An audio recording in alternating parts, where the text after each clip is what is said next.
if all of you out there right now, you're 30s, 40s, 50s, and you feel the change that is needed, but you're struggling to take action on numerous fronts, this episode is for you. Today we have Miss Liz, who has spent like 15 years in the gym as a coach, as a manager, etc. So I'm really interested to get your view on health and wellness and change for all of us, life transformation, and it started with health and wellness. So, Liz, could you go ahead and give a little bit of your background, athletically, coaching wise, health and wellness, and then feather that into why change is challenging for a lot of us, is not as scary as people may think. So, Totally, totally. Well, yeah, I got to shout out all my former athletes out there. I think you guys are going to get probably even more out of this conversation. So Liz Rodriguez, I was an athlete in college, so I ran long distance. So I was a 5 and 10K runner. So I put in 60-mile weeks for 4 years, and then naturally, as I got out of college and became a personal trainer in the city of Chicago, got into management super early. So was super competitive, right? Like I was still training all the time and working out all the time and trying to kind of move up that corporate ladder. So a lot of kind of things happening at once. And so, really through my 20s into my 30s, everything was sort of go, go, go. A couple things started to happen. I noticed that I was kind of breaking down more. I actually had an episode in my mid 30s where came up on a squat. And long story short, fast forward 5 years later, I had actually almost blown my back out way. But maybe I need to stop going a mile a minute. Like, you seem like you're doing a lot. Like, are you doing okay? Is everything good? And it wasn't actually. And I just didn't know how to fix it. I did not have the skills. Being a trainer and being a phenomenal coach and getting great results with my clients, I was not taking any of my own advice. Right. And so fast forward to around COVID, I think a lot of people took that time to sort of take a step back. I definitely did because I was in New York. I had about 6 months off where I was sort of like, what am I doing? And that's when I jumped into health coaching, and where my mentality with my clients as well as myself really started to shift from, okay, this, you got to do all this every week. Let's look at this week and let's talk about some actionable steps that are going to fit with your life right now, so that we can see some nice small progress. And so those of you out there that are like, okay, what's the plan now? What do we have to do? it, it's taking a step back and saying, let's ask some different questions instead of just saying, I know you're frustrated with gaining weight or that constant injury that keeps nagging at you, but I want you to kind of kind of peel some layers back from that onion and instead ask, where am I at right now? And what is it that I really, really need? Because what I find with the clients that I work with now, it's very synonymous where how they're working with their career and their approach that they want to take with health and fitness. And so it's about opening up that conversation and saying, I think that we kind of got to start to reframe some things a little bit and take a step back, because what you're doing right now isn't working. You keep getting burnout, you keep getting hurt, keep getting frustrated, you keep giving up. So we need to change that conversation instead to, what is it that you need right now? And let's create some more actionable steps or habit stacking, which we can get into instead, so that we can start to build a program that works for you instead of fitting into a mold of the gym. yeah, what that all reminds me of is process oriented goals, not outcome oriented goals. It reminds me of perspective, not perception, how unilaterally one will view the world, which is through their lived experiences and only valuable to them, right? But once we gain self-awareness and operate through a lens of perspective, one step at a time, but without that, without understanding our why, right? That's what you just mentioned as well, is like, how deep do you go with your clients and understanding? Because it's a shift of mindset, right? I mean, it's a lifestyle shift. Otherwise, we have a goal of losing 10 pounds because summer's coming up and we want to look better in our bathing suit, etc. But then after maybe we maintain that for a couple months and then we revert back to our old habits. Our brain wants to keep us safe, to keep us protected. It doesn't want to do hard things. Um, and then so what happens is at the end of the summer we gain that 10 pounds and plus more too, right? I mean, some interesting stats that you mentioned before: 95% of weight loss, we gain it back within the first year. I'm just reading these out here. So in the gym, 67% of us have memberships but don't use them. So what do you find as so growth mindset versus fixed mindset? I mean, there's a whole lot here. But where do you start? Where does somebody start, right? Because when I was going through my life change, let's say, I didn't know where to start. Just the thought of like how and why and where. And I'm a retired pro athlete. I know that my body's my temple, but yet we don't take care of ourselves like we do our partner, our children, and our friends. So where do we start here? Yeah, I think really a great place to start is that, well, obviously, if I'm working with people, I'm just asking them tons of questions and trying to kind of peel back those layers. But really, with yourself, what I encourage everyone to do is, start journaling it out. Start kind of asking some questions like, why do I want to be losing that weight? Or like, why do I want to change the nutrition? Because I think otherwise, it's not even, and we definitely talk about, like kind of that intrinsic versus extrinsic, right? Like extrinsic, I'm getting ready for summer. Intrinsic, wow, this makes me feel better about myself. I'm going through that right now. I'm about 3 months no alcohol. And it was really more like as unpeeled and I was journaling about it, it was like, wow, I think I wanted to give it up because I wasn't just about like I'm not getting enough done. It was more of I really don't like how I feel and why I'm like leaning towards alcohol when I'm grabbing it. Like there's a reason when I grab it and the mood that I'm in and what I want to get out of it.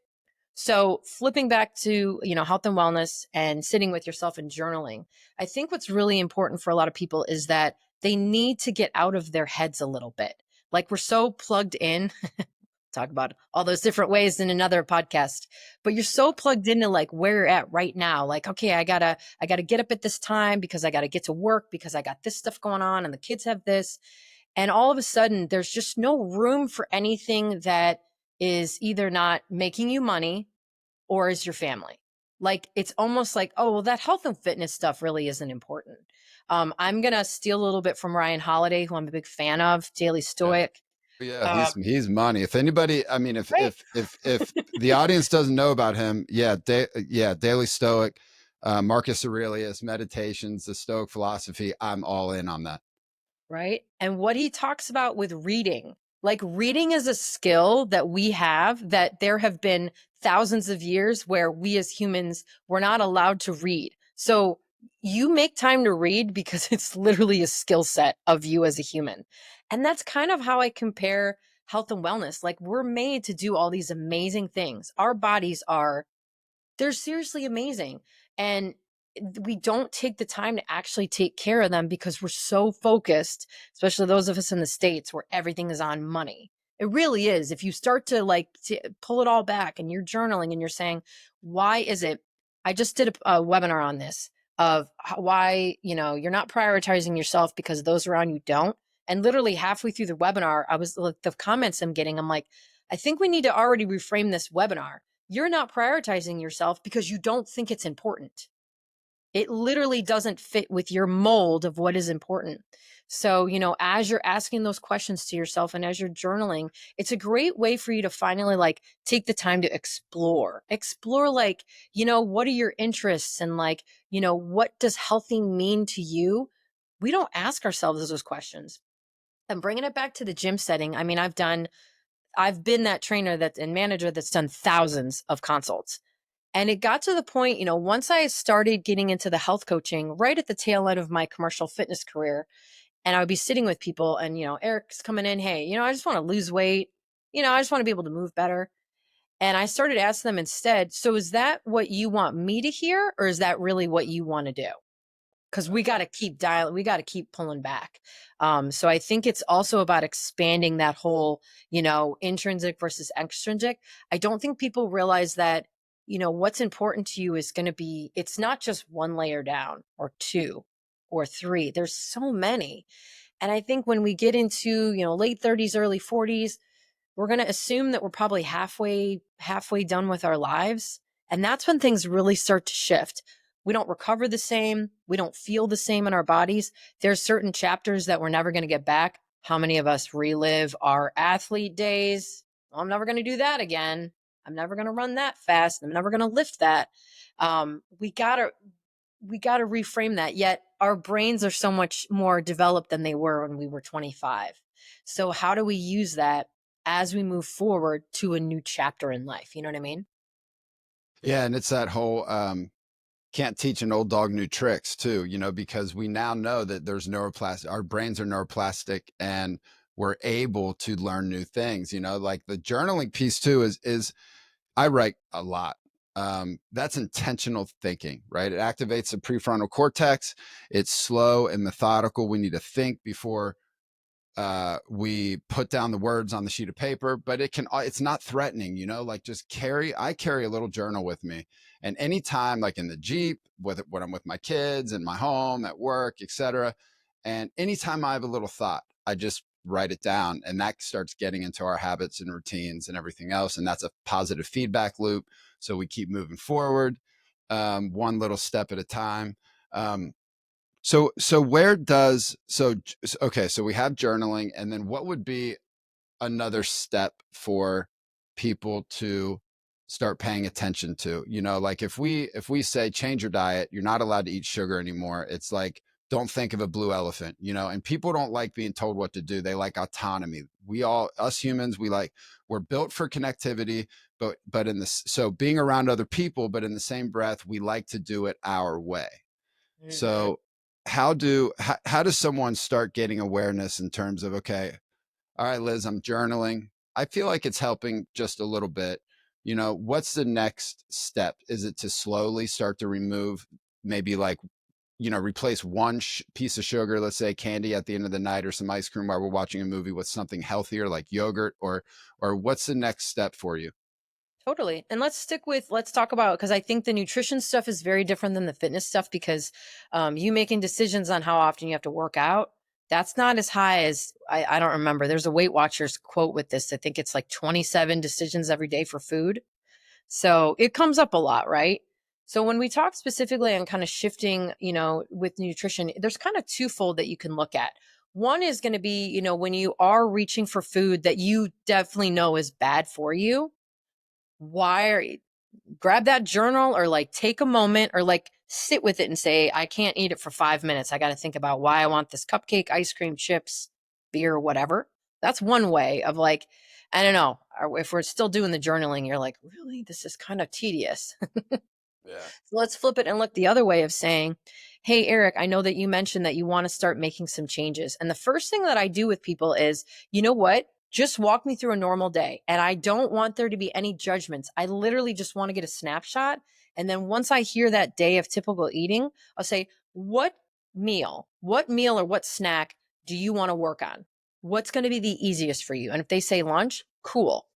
So let's take a look at lunch. And let's say that they bring their lunch 3 days a week and then they like eat out the others. Okay, cool. Let's not mess with that. Let's take the 3 days that you make your meals. What are you making? And like, what changes could you make right now? Like, what's in your fridge that you could use instead? And what we're doing with that, they are designating which meal they want to work on. And then we're making changes with things that are still in their house.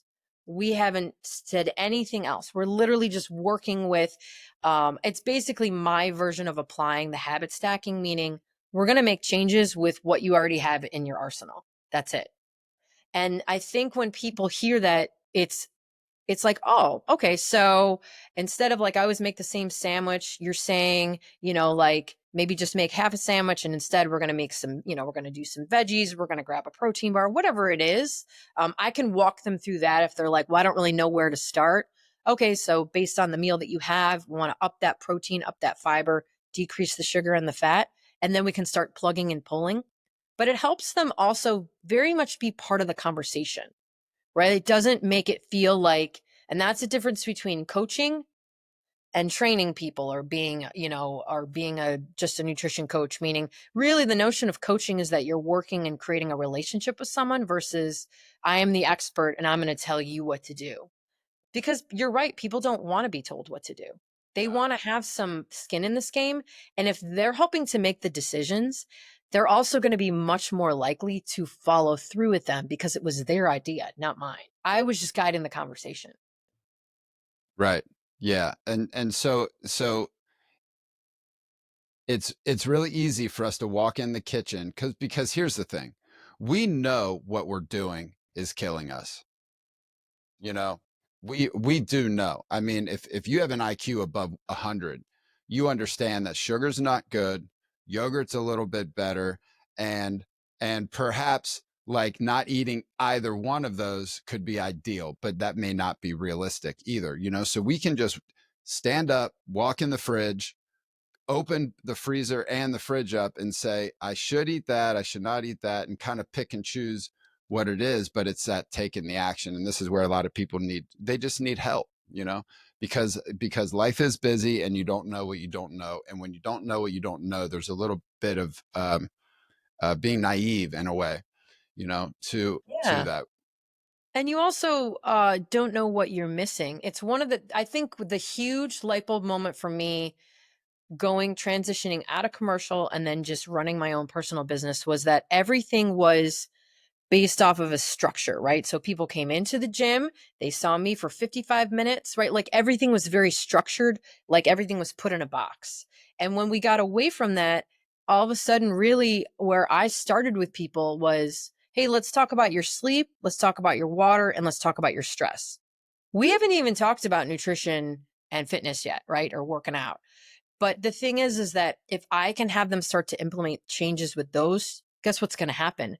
They're already going to be feeling better and going, whoa, like I never thought about this. And what we're also doing is having them be very intentional. I mean, water intake, sleep, and stress, that's actually really a lot. Right. And so helping people to start to, because what we're doing as we're talking about that, I know I talk about unpeeling the onion a lot.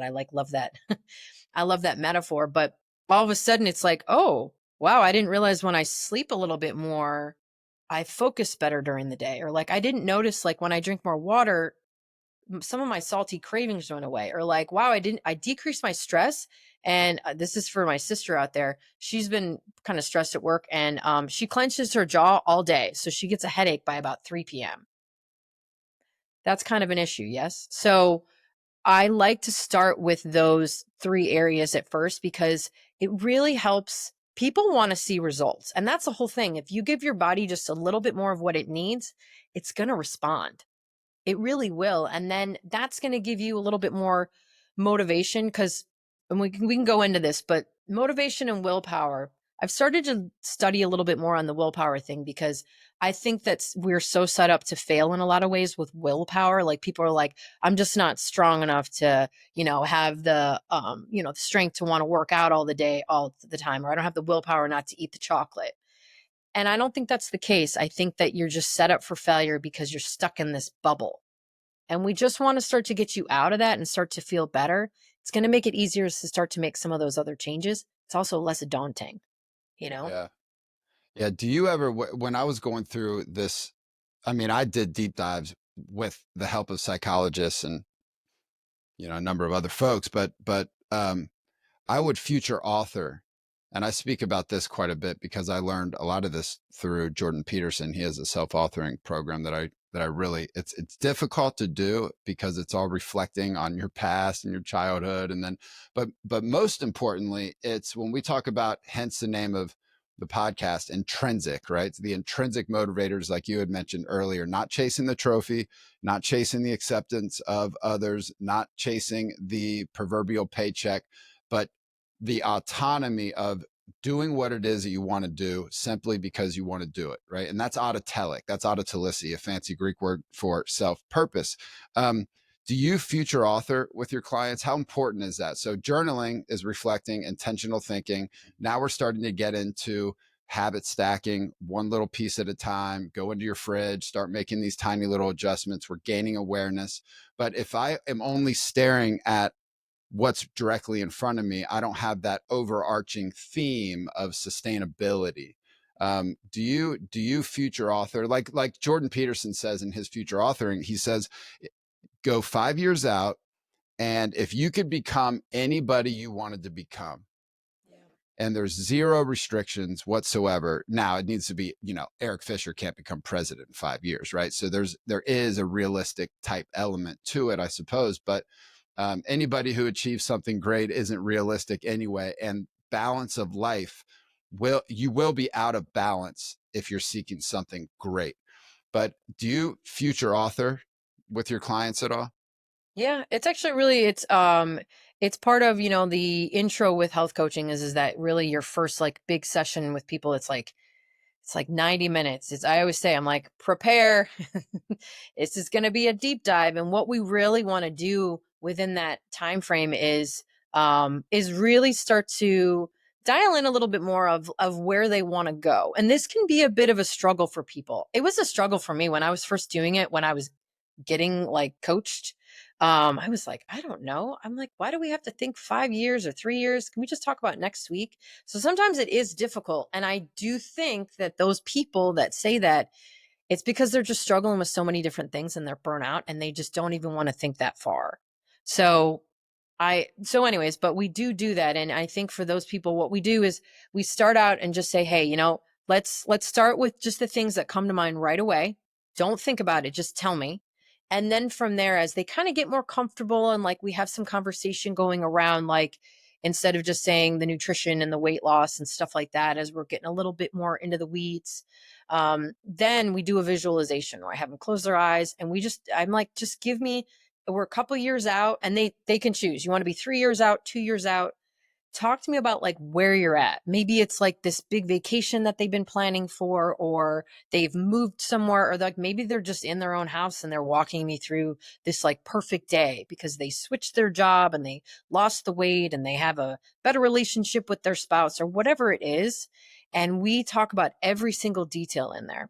And then typically about every 3 months, we do it again because it does change, but it really helps them. It's important that there's an element of, I don't know if dreaming is the right word, but like visualization where you get to like dream a little bit. You get out of your head. I am a very like pragmatic, monochronic. I got all my families from like Austria and Germany, and we were like this. And you got to get away from that sometimes. Like you got to like, if you would have asked me in high school, like Liz, you're going to be a Division I athlete. I mean, I got my ass kicked, but I did come out as a Division I athlete. If you would have told me that, I would have been like, no, I'm not. Or, hey, Liz, you're going to earn an MBA in 3 years. No, I'm not. Like, I could never think that far forward. Now I'm much better at it. But I think it's a skill and it's allowing people. I would say that my number one goal is giving people the space and opportunity to become their best selves, whatever that is. You got to give people space to do that. And it takes some time. It's like going to therapy, right? You're not, everything's going to happen in an hour. That's not how Right. it works. That's not how our brains work either. Yeah, no, and we can build. Speaking of neuroplasticity, we need to train our brain like we do any other muscle in our body. Um, and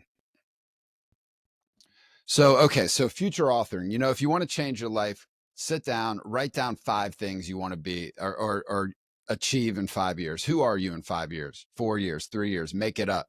Um, and that's journaling, and it's easy to do. It takes 5 minutes, and 5 little minutes a day, a couple of days a week, whatever the case may be. We start to stack and start to see progress. Be a little better today than you were yesterday. Yeah, um, and learn from yourself. Like you go back to journals like a couple years ago and you're like, whoa, yeah, that's crazy. I said that. Like I think yeah, about, I read something from 6 months ago and I was surprised I wrote it. yeah. Well, Yeah. because you're improving, and then you look back on your life, and I've done this numerous times. And you say, okay, I can celebrate where I was, and now here, look at where I am now. And because a lot of these high performers, the Steve Jobs, all these people who just put their nose down on their career, they look back and they don't miss the money, they don't miss the trophies, they don't miss all the press. They want the people around, they miss the time with their children, with their spouse, with their family, their community. That's what they miss when they're on the last bed that they're going to ever lay on, when they're 70. And I've always lived with the mindset of like, I don't want to be 65, 70 years old and look back and be like, I should have done this, should have done that, should not have eaten this. And then because as we age, we don't think about it when we're young. But Peter Attia speaks to this in his book Outlive about longevity. It's like speak about future authoring. It's like if you fast forward to the last decade of your life and you ask yourself, what do I want to be doing when I'm 80? Hmm. Do I want to be walking the dog? Okay, well, what kind of dog? I want to be able to sit down Indian style and stand up on my own. I want to be able to go up 5 flights of steps. And when you're in your mid 40s and early 30s and early 50s, et cetera, certainly not when you're in your 20s. We're not thinking like that. We're not thinking that far ahead.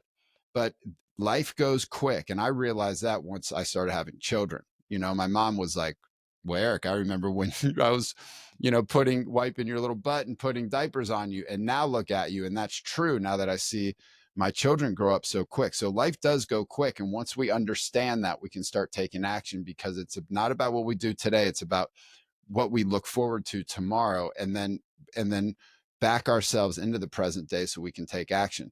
So, okay. So let's shift gears for just a moment and get inside of this a little bit. So the approach, it's not the willpower for our success. It's our approach.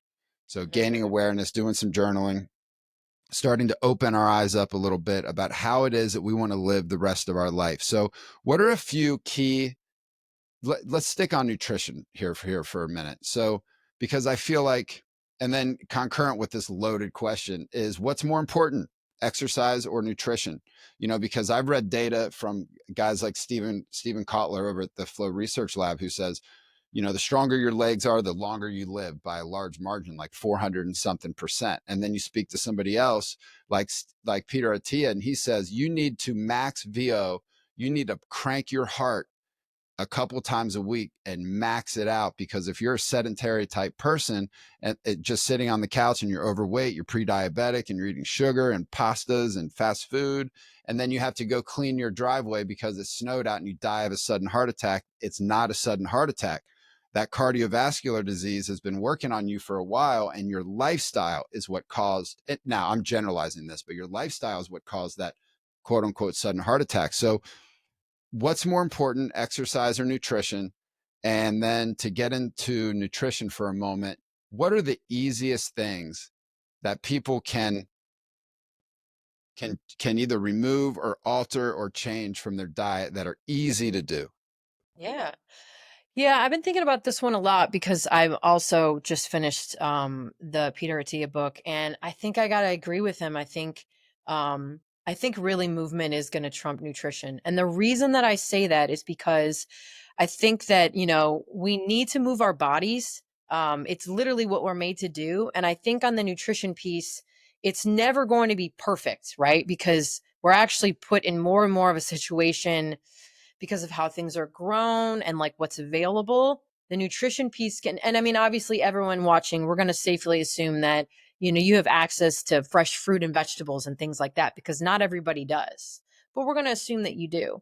So I do think that the movement piece is actually more crucial in terms of movement, because what are the big he obviously, if you guys are interested in the book, it's kind of a long one, but we're talking about decreasing risk for cardiovascular disease, looking at diabetes, looking at, oh, help me out here, what's the third one? I always forget. Uh, Diabetes, heart disease, cognitive function, cognitive, Cognitive functioning. yeah, functioning. Yeah, Yeah, and and actually, he calls them the four horsemen. the four horsemen, I know we're forgetting one, but you guys We are you guys forgetting know one. what we're We'll doing. pick it up. Stand We'll by. pick it up. But and actually, when it comes to a lot of with dementia and Alzheimer's and all that, guess what's the number one thing to do to avoid that or to decrease your chances? Alcohol consumption. Or so we're gonna come back to that. But I definitely tell people, if you're gonna prioritize one or the other, move. Move however way you can every day, whether it's walking, lifting, all that stuff. And we can get into the specifics. And then on the nutrition, in terms of kind of like what's most important, I usually I think a lot of it has to do with like the framework where people are at. I think it's one of you need to develop a framework. I actually just wrote a Substack about this. It's not about meal prepping, it's about creating a meal plan that you follow. Meaning, I don't meal prep anymore for 4 hours every Sunday. I have certain foods that are always in the house and I put them together. And I do cook dinner most nights. So that's, neither here nor there. But I think it's about one, creating a system that's going to work with you where you're eating healthy food. And that's actually kind of step three. So if we're on step one, the first thing is going to be taking out as many processed foods as you can from your diet, because that's easy also to conceptualize. When I say processed, oh, it's in a package, right? Yep, that's it, right? So we want to decrease the amount of packaged food that you're eating. If you just start there, you're gonna and think about it. And basically, whatever you replace it with is going to be the equivalent of that food that's not in a package. So if we're talking about you're buying, I don't know, I'm going to be super generic, like the mashed potatoes from the package. No, you're going to actually just buy a bag of potatoes. Or instead of getting like a TV dinner, you're going to buy the meat, you're going to buy the vegetable, and you're going to buy the rice, and you're going to make it, right? Just things like that, where you're recognizing where it doesn't necessarily mean that you have to change everything that you're eating. But first and foremost, take away anything that you're drinking that has calories, decrease as much as you can, and decrease the packages. I think that's like a good step one. And then step two would be, now we want to start to add, hey, can you think of what are the proteins you like to eat and fibers? And I make like a list for clients, like protein and fiber, like cheat sheets. Let's try to get one of those in, or each of those in each of your meals. And then step three, we go into like, let's create your meal plan, not my meal plan, not Eric's meal plan, but their meal plan, right? Like their go-to foods. I actually, just to go into, more specifics, the way that I create like programming for my clients, where we're working out and we create push, pull, hinge, squat, rotation, all these different categories. And then we put the movements in there, and then they take that to the gym and work out. It's actually the same process when it comes to nutrition. Okay, Eric, we're going to create a spreadsheet for you of proteins, fibers, and healthy fats. And then you can choose and you can build out your meals, plug and pull. And it's all foods that they recognize. You know what I mean? Yeah, that they like, That they again. like and that they will eat. Yeah, and I happen to like tuna. I happen to like hard-boiled eggs. I happen to like chicken. So I feel it's easy to hard boil some eggs. What I do is I hard boil a bunch of eggs and then just pull them out and throw the tiny little, salt on it and eat those babies up. There you Um, go.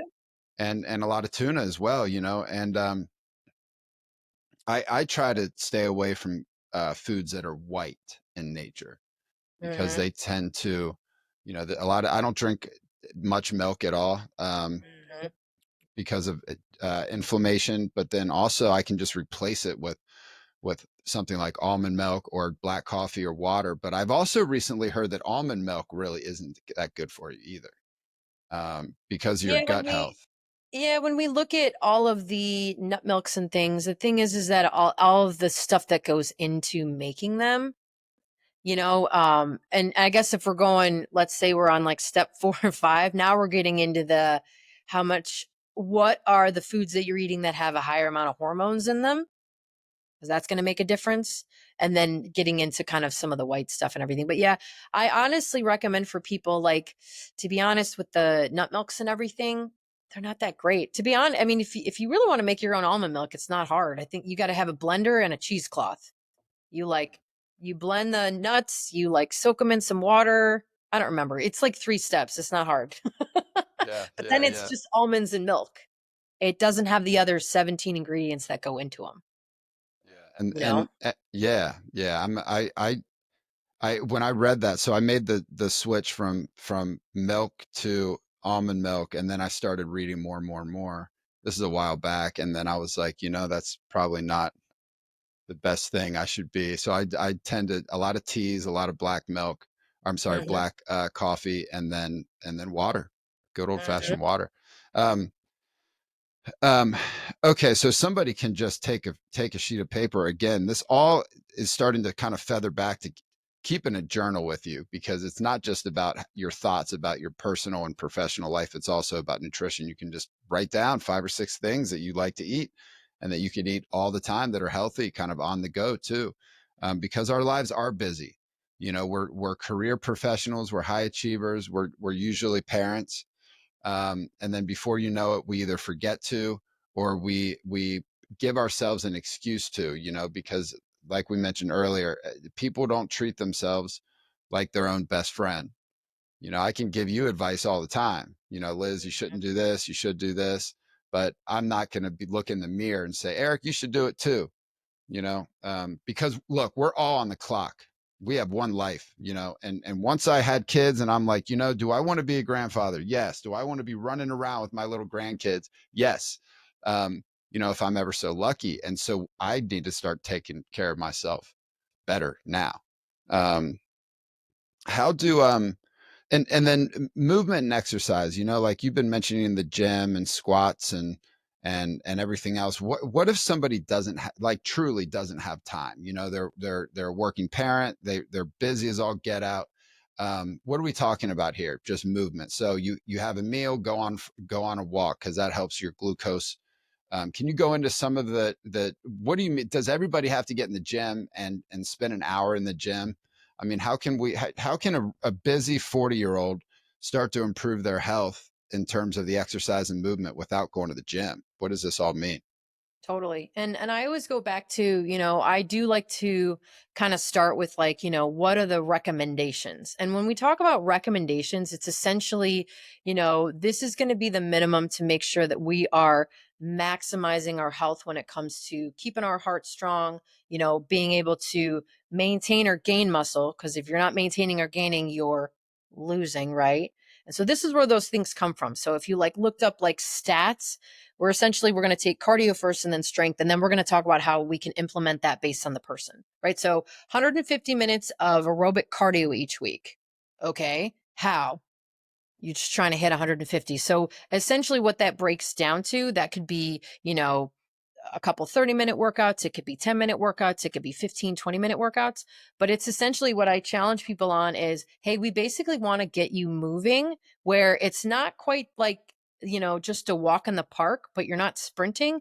You want to get your heart rate up where it's a little bit like, I could kind of have a conversation, but this would be difficult. That's what we call aerobic work. And that's basically we can all these different energy systems and stuff. We just want to focus on the aerobic because we're going with basics, right?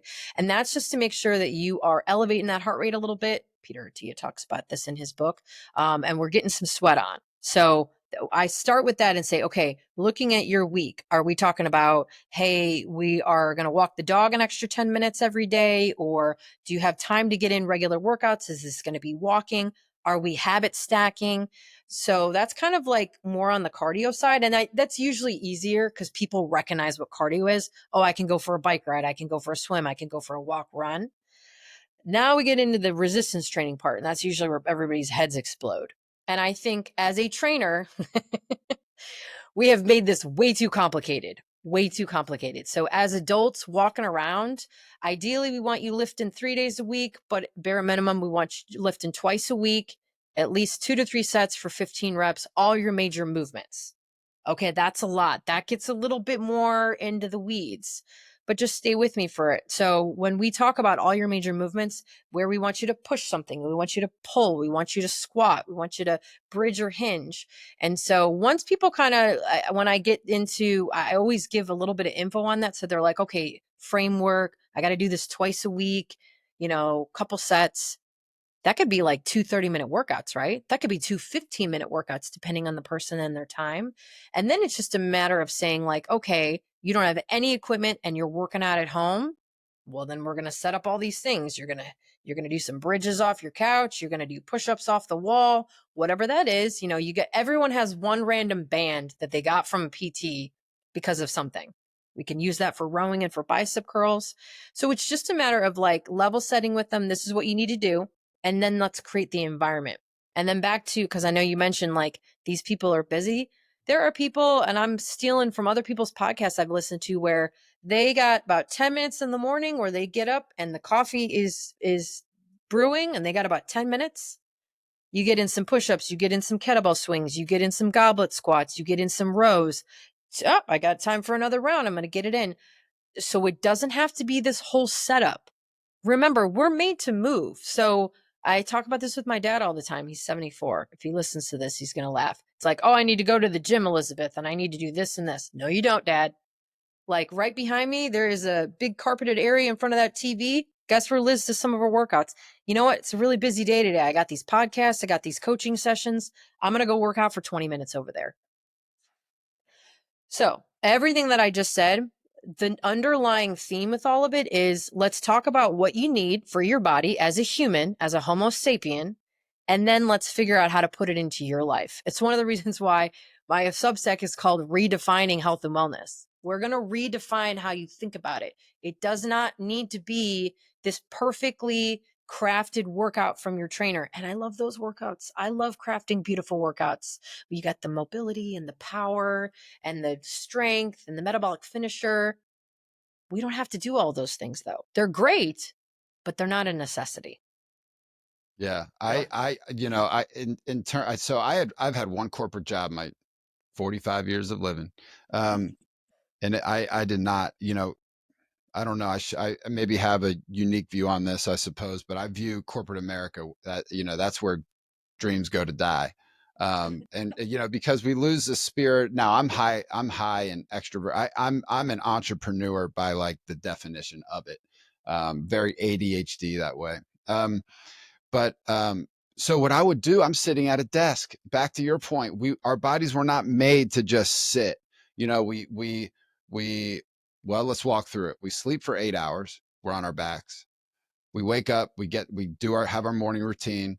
We get in the car. We drive to work. Now people are working remote now, so you don't even have to walk to your car. You just sit on the couch and plop down. Your kids are already at school, so you're sitting until what, 4 or 5. You get up to go to the restroom, and you go to the kitchen to make yourself lunch. If you're starting to gain awareness, now you're eating a little bit different on the healthier side, let's say, but you're still sitting.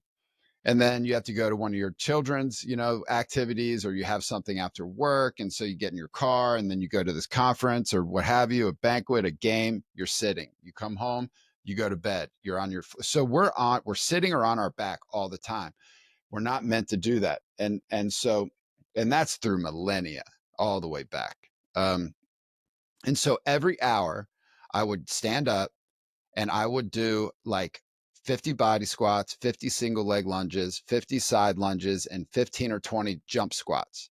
And I would do one set every hour on like say a Monday, Wednesday, Friday, Tuesday, Thursday. I would do the same thing, but I would do push-ups and dips. I would just kind of sneak out. I was gone for like literally 4 or 5 minutes. But once an hour. And then, interestingly, I was in the gym all the time for that 45 minutes to an hour. I have a methodology that I live through. It's like, get in, get on, get out. Don't waste time. And I apply that to the gym. It's about the intentionality behind it. But at the end of those days, I was sore and I didn't even touch a weight. And each one of those, number one, it's giving me dopamine. You stretch a little bit, right? That's all positive feedback loops. That keeps you coming back for more. Day over day. But at the next morning when I started that, I was sore the next morning. I was stiff in a good way, you know? And so, if you're in your living room, working out, put on something that you really enjoy and watch that while you do these body squats, while you do maybe a jump rope series, or you do your push-ups, it doesn't have to be that hard, and start really small, right? Would you advise starting as small as possible? Yeah, I mean, if you're going from, kind of the couch to 5K kind of thing, like if you're not doing anything yet, then just start with a set of everything and then see how you feel. And I think it's also, I want to bring this up because I think it's important too, especially for the former athletes listening, is that it doesn't, I think that we designate that like if you're not like sweating and exhausted that you like didn't work out. And that's like not how it has to work. I'm going to steal from a great guy, Mike Ranfone. I went through RTS specialist with him. He's out of the Northeast. And I quote him all the time. It does not take an educated person to make someone sweat. So I think we have this whole notion of like, well, if I'm not dying, then I haven't done anything. And that's just not how your body works. If you go out for a brisk walk, you get in some push-ups and some squats, like it's a good day. Like you got some movement in, but it doesn't mean that it's going to like I don't know. And this was something, this is coming from a girl that ran 86, 8,500 miles in college. Like when I transferred to the gym setting and I was a trainer, it was really weird. It took me years to get used to lifting. I was just like, so this is all? And they're like, yeah, you just did like 3 sets of single leg squats, Liz. Like you're done. Are you sure? Yep. Like it was so foreign to me. So I do like to play both sides. Those of you that are brand new, don't overdo it. Just kind of ease in. And those of you that want to overdo it, I'm going to say just chill out. Just start a little bit smaller because you doing a set of push-ups is still you doing a set of push-ups. It's still volume. It's still there. You just don't know how it's going to pay off yet. That's all. You got to trust it a little bit more. Yeah, small sustainable steps. Um, yeah, and there's humility in that too. That taking one little tiny step at a time. I'm going to start with 15 push-ups, and that's it. Mm-hmm. Well, it's something.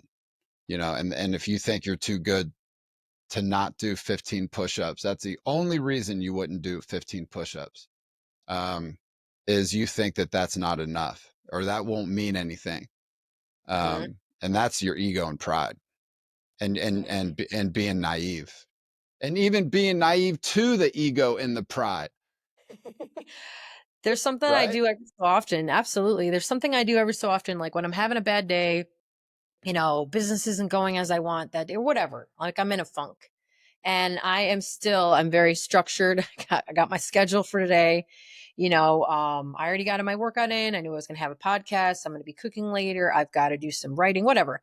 And what I've started to do is all of those activities, they're all worth the same thing. So me being on this podcast is the equivalent of me going to the gym with my husband, is the equivalent of me cooking dinner later, is the equivalent to my coaching session later. They're all equivalent. Just because I didn't get paid for all this stuff does not mean one is more important than the other. They're just all the same. And I know it sounds silly, but it really does help me sometimes where I'm struggling, where it's like 6 o'clock and I'm like, I kind of want to keep working, but I said I was going to read today, but I haven't read yet, or I haven't written anything today. I'm like you, I have to write every day. What's stopping me? It's my ego because it's like, well, you should be putting more time into your work, Liz, because you're a solopreneur. You didn't do enough today. And it's about and the reason I bring all this up is that ironically when you start to make changes with your health and wellness and your fitness and stuff, it's going to trickle into other parts of your life and you're going to start to think about those things. I write a lot about burnout, and I think part of the burnout that we have from work is literally just because talk about corporate America, people are out there in jobs that they hate and it's literally sucking the life out of them and they don't have energy for anything else. So just think about that for a second, because I work with people like that where it's like you're asking me to put energy into that. I'm like, yeah, we need to redistribute your energy because all your energy is getting sucked into that job. I've told this and I won't name names, but it's like, they're not going to be at your funeral. Like your work friends, they won't be there, just so you know. When you die of a heart attack in your 40s, they're not going to be there. I know that that's a little, I can only say that with certain clients, but it's like, got to take a step back there. Part of it is I think we love making excuses. We love being busy. We love making it that our life is so crazy and full. And there's something very talk about humility where, hey, Liz, what'd you do today? Oh, Saturday. Well, I had a couple sessions in the morning and then I read for an hour and then I went for a walk and then I did some writing. Really? Yeah. And then I spent like 2 hours making this ridiculous dinner for my husband because I wanted to. That sounds kind of selfish. Really? Why? Because we had to eat and I wanted to read because I'm working on my brain. Like, you know what I mean? Yeah. Yeah, I do. Uh, a fun quote that I like. It's a winner is a loser who tried one more time. I mean, I think that we can take that into all areas of our life. And then Carl Jung has another quote that I love. He says, "Until you make the unconscious conscious, it will steer your path, and you'll call it fate." So it's like we let other people, our parents, our teachers, and this was all from childhood spinning upwards into our present day. We let our teachers, our coaches, our parents, our peers, our colleagues tell us what we can't do, and we are molded into this perceived person or identity as we get older, and we lose the spirit of play and curiosity and autonomy and the notion that yes, you can do this. And it's like, to your point, it's like, I can't go to the gym, I don't have time, I don't have time to really eat correctly because I'm always in my car, I'm always on the go. um, and it's like, take a second, be easy on yourself, be Hmm. easy, and sit back and relax and enjoy the ride, because there's one of these that we've got. And so if that means taking 5 minutes to journal about some thoughts, taking a little 5-10 minutes to go for a walk, to replace one meal at a time, instead of eating the McDonald's, pick something else that you're going to eat, that you like, and ask yourself the question, what, when I'm in a pinch and I'm on the go, what can I eat? What would you recommend on the pinch and on the go, something in the car that they can grab and munch on? What are a few things that come to mind that people regularly tell you? Yeah. I actually have I have lots of fun lists, but I usually go with, where you're either pairing like protein with carb or protein with fat or fat with carb, something like that. So if we said that, maybe it's like a handful of nuts with like some apple slices, right? We got our fat, we got our fiber or fruit. Or, maybe it's like, you got some hummus and you got some like, celery sticks and stuff like that. Maybe you got some whole wheat crackers with a little bit of low fat cheese, so starting to just basically, and that's where it's kind of nice when they got their like little list of things. What else would be good? But thinking about, and also the reason that I like to pair, it tends to pair things together that are not going to like put you to sleep. I think that's also a big thing. People that are driving in their car a lot, and then they're like going and stopping and they get like this huge sandwich, and then they're like, you know so everything I just said was more about like, let's, some slices of turkey and stuff with a piece of cheese or something like that, things that are not going to put you to sleep, because that's not going to help things either. Yeah, right. When we have that really big meal, and Americans do this. We're in America, we eat until we're full. Like other societies, like the Asian Japanese culture, they have this unwritten rule of 80%, and I'm good. So it's that eating in moderation, but that also also feathers back into the, like, Americans, we live in a bubble first, and we chase that external success measure, i.e., money, the all the status. We think that once we get the car, once we get the Rolex, once we make the $1 million, for men, once we get the beautiful lady, like, our life is going to be much better. And it's not. It's not. You're still the same human. I'm still in the same chair, whether I have, money does provide some latitude with choice with what we do, so that we can't be ignorant to that. But, once you start making like 80,000 bucks a year, your life really doesn't change. You can take some more vacations and you can buy bigger Benz. But other than that, you know, you're still the same person. So let's pay attention to where our feet are, you know? Mhm. Um, so for somebody, and be grateful, and when we take a step back and, we ask ourselves, like, in general, I'm not feeling the best. I know I could be better in terms of my health, but I'm still alive. And there's when and these experts around the world, really, who write these books, is a lot of this stuff that we're talking about, the heart disease and the pre-diabetic and everything else, they're reversible. Correct. If we change our life. And maybe you can speak a little bit to that here as we um yeah, go ahead. I mean, is a lot of this stuff reversible, these chronic illnesses? A lot of them are. And I think that we're going to take a couple like kind of different steps with it, because there's the piece where, I always recommend first and foremost, when you're with your doctor and you go through your family history, because that is going to make a little bit of a difference. And it's not always what people think. There's a small proportion of different things that we have in terms of disease and stuff like that that is actually caused, it's just runs higher in your family. But a lot of it has to do more just with lifestyle stuff, right? If you eat and you move and everything the same way as your family does, you're going to go down the same route. And actually, those of you out there that in terms of like movement and stuff like that, your compensation patterns are going to be the same as your parents. So if your parents have bad hips and a bad back, there's a likelihood that you could also. So that's always number one, as I say, look at kind of what's going on in the family and to be aware, and then to talk to your doctor about that. Like, hey, is this more like what can be prevented? But in terms of the big stuff that we talk about with heart disease and with diabetes, with cholesterol, with high blood pressure, the majority of that, we can get people off of medication with it. And any doctor that's listening in right now, they're not going to say nay about like, hey, we want you to move more, we want you to eat better food, we want you to work on your stress and your sleep and your water. A lot of those things are going to, reverse it. And I've worked with people where, depending on the level where they started, sometimes we're still going to get on the meds, and that's okay. That's okay. Cause sometimes it's a matter of like, we got to get this regulated, and then we're going to start to work on that stuff. And that becomes the goal, right? Hey, Eric, we want to get you off the blood pressure medication as soon as we can. And then once we do, okay, now we can start to expand the workouts and everything. But a lot of this stuff, yeah, it comes back to lifestyle factors. So it's not going away. None of this stuff is going away, right? Like we're never going to evolve where you don't have to work out or eat well. Yeah, yeah, So, and a lot of the.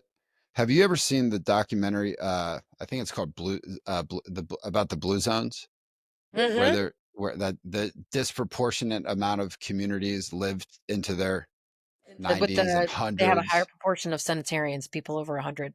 Yeah, and they're kind of scattered throughout the world.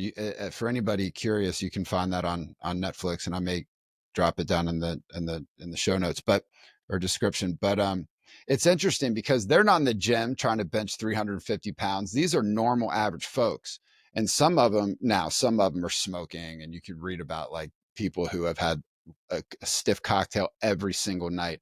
But the vast majority of them, they have a strong community of support. They eat food right out of their backyard, type eating, whole foods. And the movement, they're not in a car all the time. They're not catching, public transportation, sitting on a bus. They're walking up and down steps. They're meditating. They have mindfulness attached to their lifestyle. Um, and with all of that, their stress levels are lower.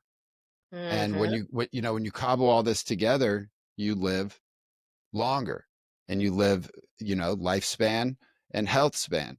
Health span is the amount of years that you limp upon this earth trying to keep your shoes clean without disability or disease.